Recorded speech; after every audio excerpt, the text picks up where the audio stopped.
Hello, and welcome to the Everything PT podcast with Matt Taylor and Daniel Bodkin.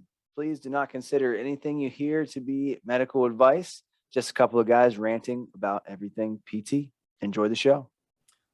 Hello, and welcome to the Everything PT podcast, episode 002. On today's episode, we are going to discuss how to stay relevant in today's PT research while being full-time in the clinic.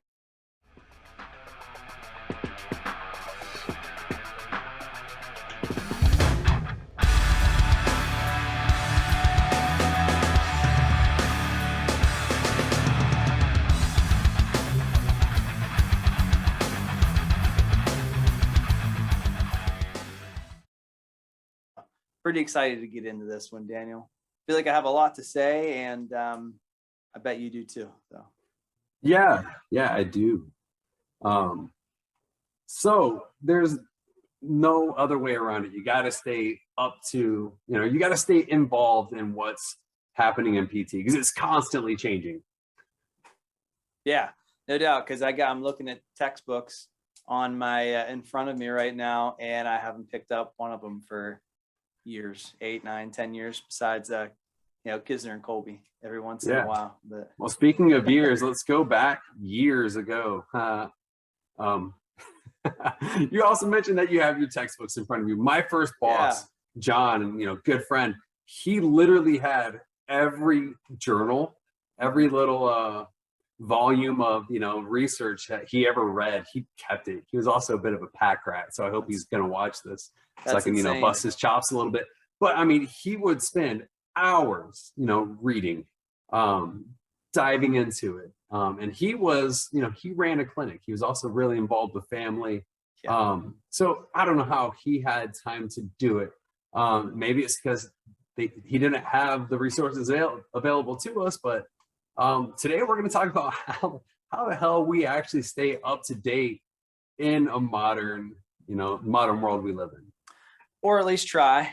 Just try. I think just fighting the fight and the being in the battle is notable too. And so we got some things we'll go over, some methods that Daniel and I use that I think will be really helpful for therapists trying to stay relevant, stay up to date. Now, you're in West Virginia.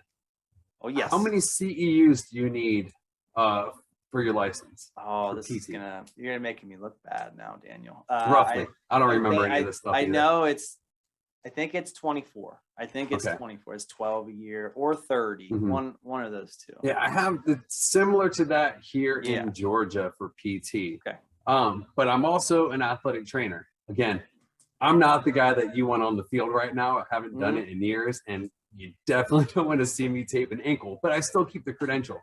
So for athletic trainers, I need 50 every 2 years. So I'm always, those last, that last quarter leading up to the renewal, I am trying to get my CEUs like a lot of us are.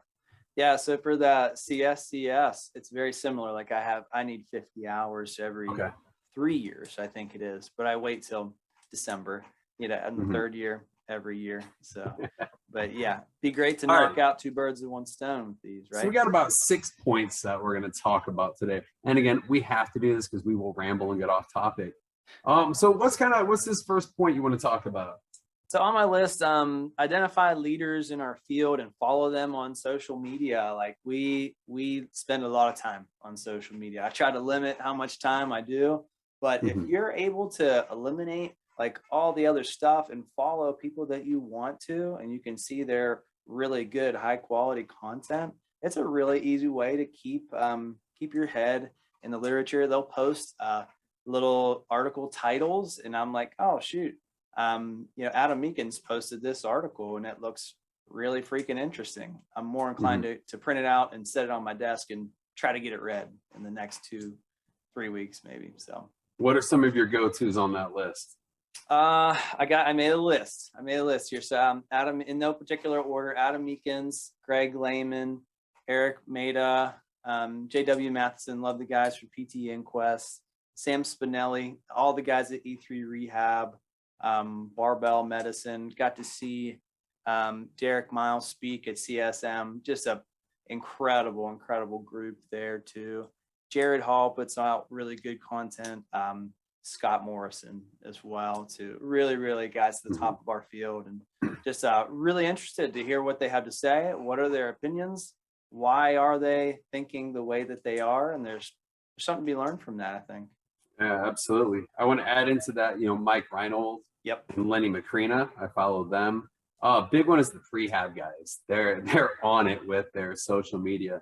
And it's funny, I went to a BFR course right when I first moved to Atlanta, and one of the prehab guys was my instructor, Michael. So it was kind of cool that he walked in. I'm like, "Oh, dude, are you the prehab guy?" So it was cool meeting that little connection with him. But that's honestly social media. Yeah, I'm on it, especially now that I'm not in a clinic. I tend to be on it a little bit. So I get a lot of it through there. Speaking of, we would like to think of ourselves as experts in the field. What is your social presence?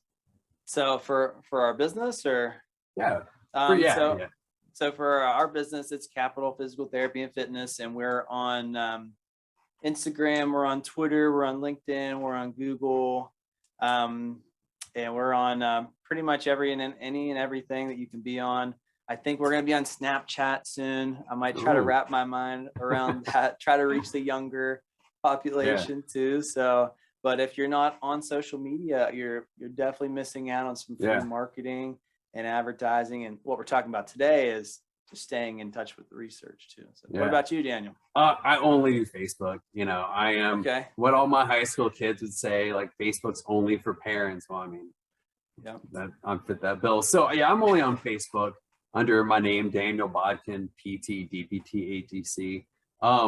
Yeah, I forward a lot of things along through there. A lot of it's just me doing, little workout clips of just me working out. But I do like to, share some things through there. Now, my personal one, I can't give you that.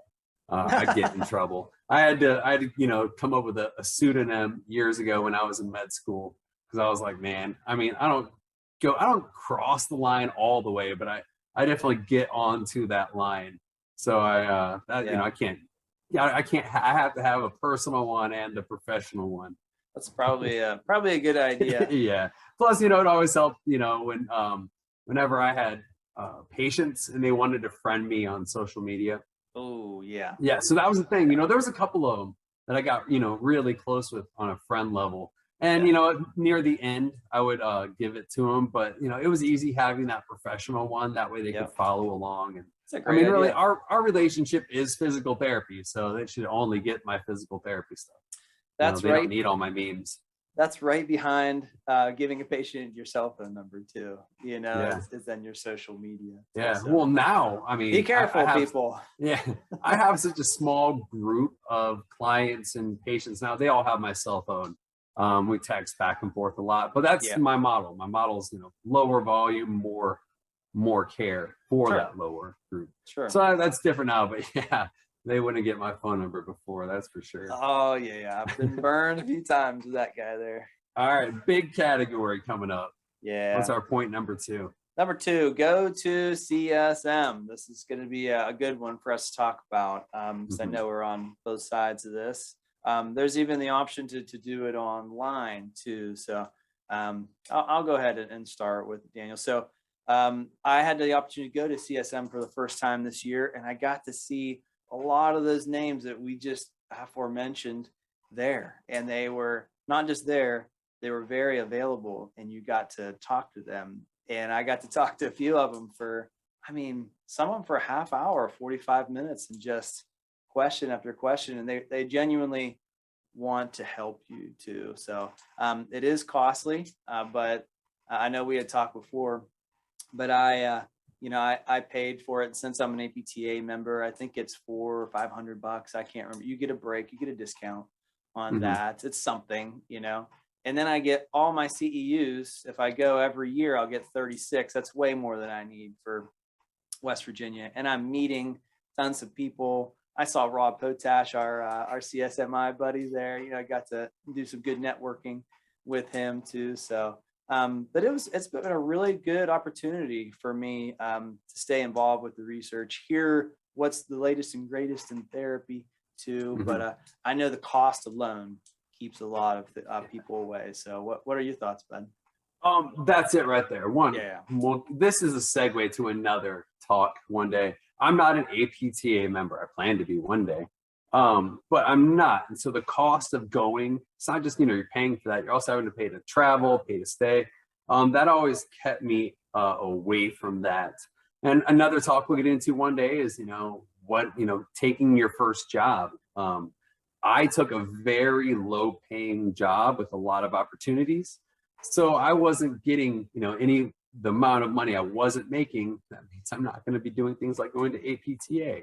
And then once I left that job, went to somewhere else, then I started having kids. So now I'm having to save up my PTO so I could be there with kids when they're born.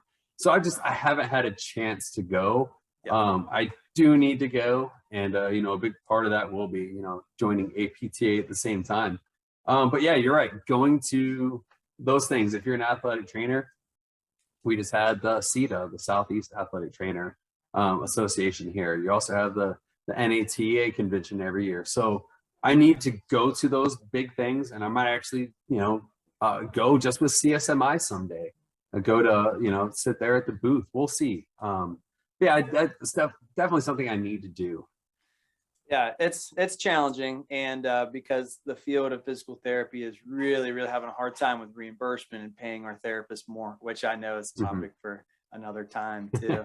But so yeah, that's why I think it's good we talk about, and we talk about both sides of it too. So. All right, point number 3. Listen to PT podcasts. So hopefully all of you 2 listeners, my your mother and my mother-in-law are listening. More than that, are listening. But so I have a few favorite PT podcasts, and podcasting made very well known in the the early 2000s. Joe Rogan known as having an incredible following, and then kind of fizzled out. But recently, here in the last 5 to 10 years, really coming back on strong. And so I know I have a list of favorites here. I have 3 really good ones. There, one is PT Inquest, which has just been a huge deal. You can even claim some of those as continuing education online through those guys too. So well, not only that, so a few years ago, I found out about PT Inquest because we were doing my old mentor John and Rob at CSMI. We all decided, hey, let's do a free webinar series on isokinetics. It's kind of like a video podcast. It was a little bit fun, a little bit science. It was a kind of a loose thing, but we had CSMI advertised it on PT Inquest. So I started listening to it because I'd never heard of it before. I'd never even heard of PT podcasting. And now, is that how you ended up linking up with CSMI? I think about it, and PT Inquest? The PT Inquest podcast. This is so funny, tracing it back. I started listening to it, heard Eric talk all about ACL rehab, and for years and years got into it myself and learned about it, and ended up opening up a clinic. And here we are in 2022, and we have an isokinetic machine in house. And I've met you and Rob Potash, and it's been an incredible journey. But a lot of it's, I like to think a big part of it is because of the information available, the free information available through PT podcasting too. Yeah. Who are some of your others? I also had the guys at E3 Rehab. I think Sam Spinelli is a big part of that over there. He puts out really good social media content consistently. I don't know them. I need to get on them. It's like the second or third time other than today that you've mentioned them to me, and I need to get on that. Pretty nerdy guys in a good way. Lots of ACL talk over there. Also the guys at PT on Ice too. I think it's Jeff Moore. I think he's in charge of those guys over there. But it's the Institute of Clinical Excellence, and they do some really cool stuff too. They got a podcast every day. They're real short too. Very informative, really easy way to stay involved. But what are some of yours, buddy? Besides ours? Big ones I listened to. So when I was in Nashville, I drove 45 minutes each way to my clinic. I'm a super nerd. I used to listen to a lot of Star Wars audiobooks and Game of Thrones and nerdy stuff like that. But as soon as I learned about PT podcasting, that's when I kind of switched. I still listen to that stuff. But all good. JOSPT Insights is a good one that I like to listen to. I like JAT Chat for the Journal of Athletic Training. Those are also pretty short episodes, so you can knock them out real fast. Then I like to follow on YouTube and social media, Knees Over Toes guy. I got into him lately. Jeff Nippard. He's, again, I'm a big meathead, so I love strength and conditioning aspects of it. I even like bro science, but I don't go to him for my information. But there is a guy, Jeff Nippard, who is really intelligent. He brings in studies. So he's really intelligent. He knows this stuff. So I like to follow him on YouTube, as well as Squat University. They have great videos, and a lot of that's like the how-to. They actually show you things. Other ones I like on there is Athlean X. Again, he's more on the strength conditioning. He's a little bit of a controversial guy if you follow any of that, but I still like to watch him. He is a little bit funny. There's a few I might not even be thinking of that there's a whole category of them, and they just keep showing up on my YouTube algorithm, so I watch them. I just gotta say this: Jeff Cavalier is absolutely just yoked. He is just shredded. If he would have a tic tac, I mean, he would lose. he would lose a little bit of his body fat, But I just turned 41. He's got me by a few years. So I'm trying to still be looking like this or looking like I don't know if I would want to get to his level. I've flirted with that low of a body fat in the past, and it wasn't fun. Yeah. So you never know. I wouldn't want to be that into it, but yeah, that guy's jacked.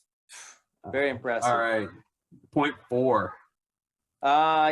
Read the topics of one of your favorite journals. I picked JOSPT, Journal of Orthopedic Sports PT. But you guys can pick whichever one you want to. I get it for free. It's one of the perks of being a member of the APTA and the sports section. It's an extra $40 a month. You can have access to the journal, which is cool. So I stole this. I don't want to claim that I came up with this idea, but I think it was from the PT and Quest guys. But to read the headings of the articles and to check them out and see which one or two you're interested in, and print them out and try to get them read within a month's time on your free time. We all got, those awful days where there's snow or ice or just rain or just your schedule falls apart, and try to iron out a few pages, and then you've had a couple articles read. So it's good food for thought there.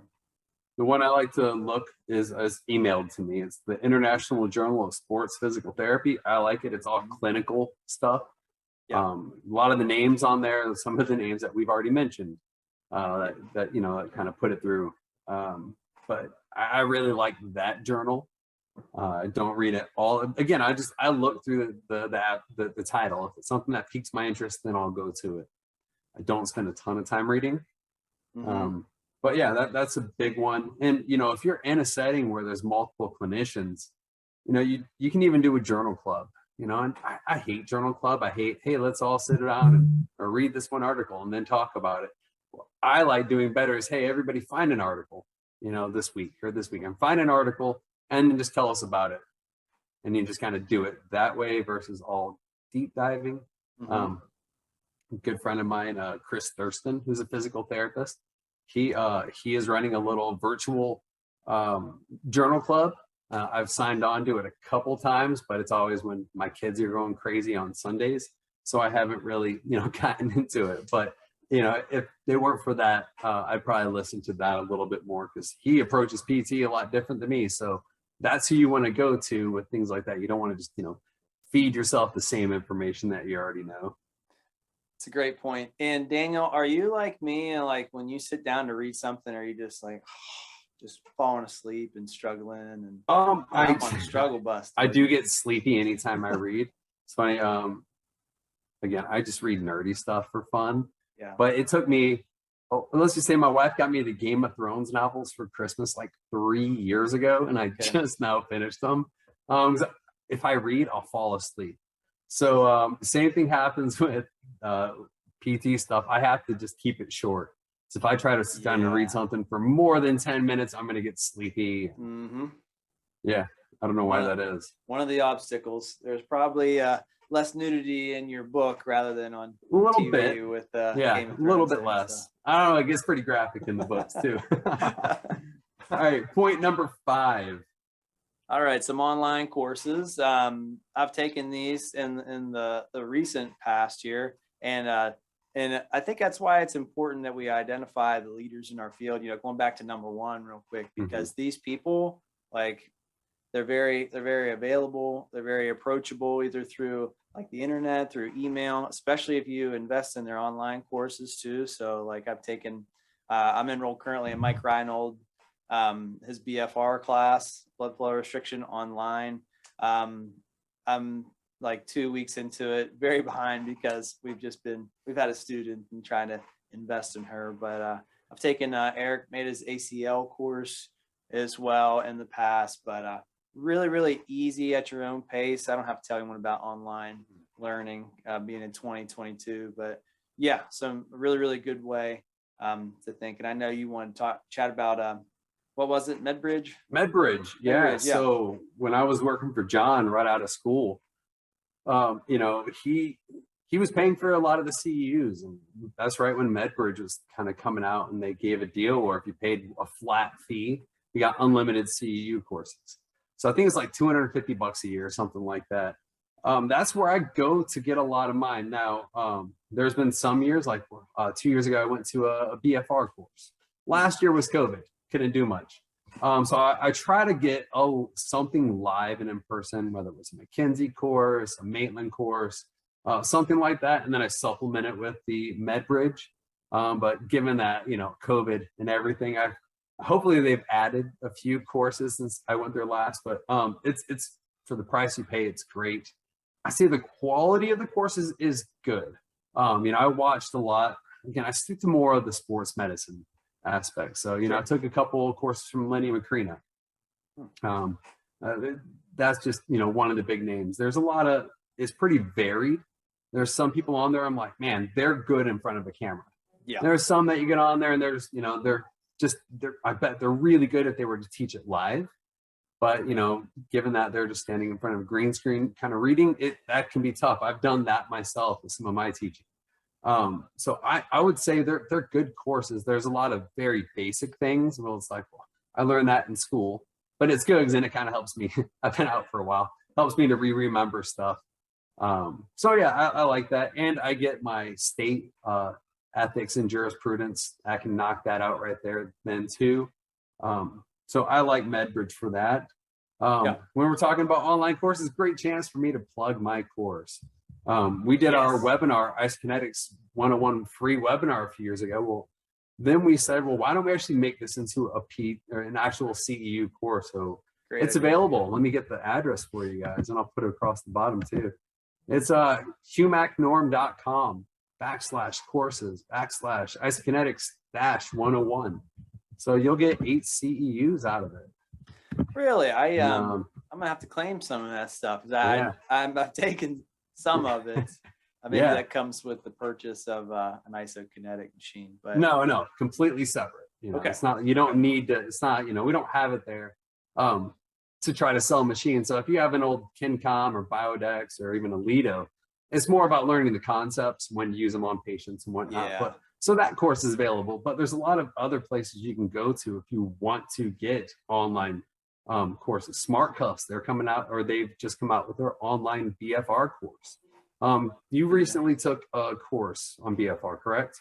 Well, I'm in the middle of it, early stages, so I really can't talk too much of it, but it's these air bands. I just have them right here. Mm-hmm. If I keep it right in front of me at my desk, I'm more likely to do it. So that's what I do. So they're air bands, and I think I got them from the Vald website. Mm-hmm. What a cool company. We're going to have Anthony on here pretty soon to talk about that. Mm-hmm. But yeah, I'm in the beginning stages, and I'm actually I got to read an article about BFR and just the science behind it and involved. Yeah. So online courses are huge for me. A few years ago, my wife needed to have the Peloton tread, right? Gotta have it. Nice thing is I can tap into the internet with that. I can go right to my online course and I watch, Medbridge while I'm just walking on my treadmill. Sometimes I'll even put some BFR cuffs on and walk. while I'm doing it. But again, it's a way for me, how can I squeeze in, you know, getting that education while I'm, you know, into my daily life. So that's part of my exercise. So I'll do that. Let's be honest, I'm going to wait until like the last 2 months before I need to have my courses in, and then I'll do it again. You know what? We haven't talked about that, but like, when do you actually do this? That's a great point. I'm glad you said that. So like when I'm doing mindless daily activities, like walking my dogs or cleaning my house, my wife's going to yell and say, "You don't clean our house ever." Washing the dishes, like I'll throw in earbuds and I'll listen to a podcast, or I'll pull up a YouTube video of one of these people or whatnot, and just bam, passively learning to. I was at the grocery store today. I mean, I listened to both episodes this week of JOSPT Insight and Jat Chat just while I'm at the grocery store. Yeah. So yeah, again, you gotta, you know, especially when you're busy, you have family life. Like my 3 and 5-year-old are not going to let me sit down and read a journal. I'll tell you that. They don't care about blood flow restriction. Thanks, so. All right, final point that we want to talk about is teaching. Having students in the clinic is huge for, you know, you might not get credits out of it, but continued learning. You know, we actually do get like 1 hour of continuing ed. And this is state specific, but for West Virginia, I believe. So because I think they notice that and recognize that it is a commitment to learning and helping other people. And then you learn in the process too. Yeah. You know, they're asking you questions, you're asking them questions. Not just from the clinic, you know, the clinical side, but you're learning just, hey, this is our flow of the clinic. And just so you're becoming a better clinician from having to verbalize and teach them. One thing that we always did was we made them do projects. Yeah. You know, they had a semester project. So we'd say, you know, pick a topic they want to talk about, and they'd present it to us at the end. So that was kind of a selfish way of getting some new, you know, literature in. I also do teach. I have a rehab course for athletic trainers. It's an online class that I teach for. But I made a big part of their curriculum where they're presenting rehab-based evidence. So they're finding it, then they're having to quickly, you know, present it, and then they also comment on each other. So I get a lot of it from that. Another big thing about not just students, but being in the clinic is you learn from each other. You know, you have Kyle, awesome therapist, so you guys can learn from each other. I had that before, you know, with I had a PTA, David Betts, awesome clinician. But he was with me, but he was also with 2 other PTs in different clinics. So he would bring things from those other clinics and teach me, and vice versa. So learning from each other is huge. Yeah. Yeah. No, and then I have ideas and people to bounce off of in the clinic. And otherwise, if I'm a solo independent practitioner, it's just like, well, what do I think is the best? Let's do this. And you get in treatment ruts. But you're right. It helps stimulate new growth. And you question yourself and why you are doing things. And it's just, it makes for a really, really good learning environment. So you never stop learning. And I think I didn't realize how little I knew when I left therapy school.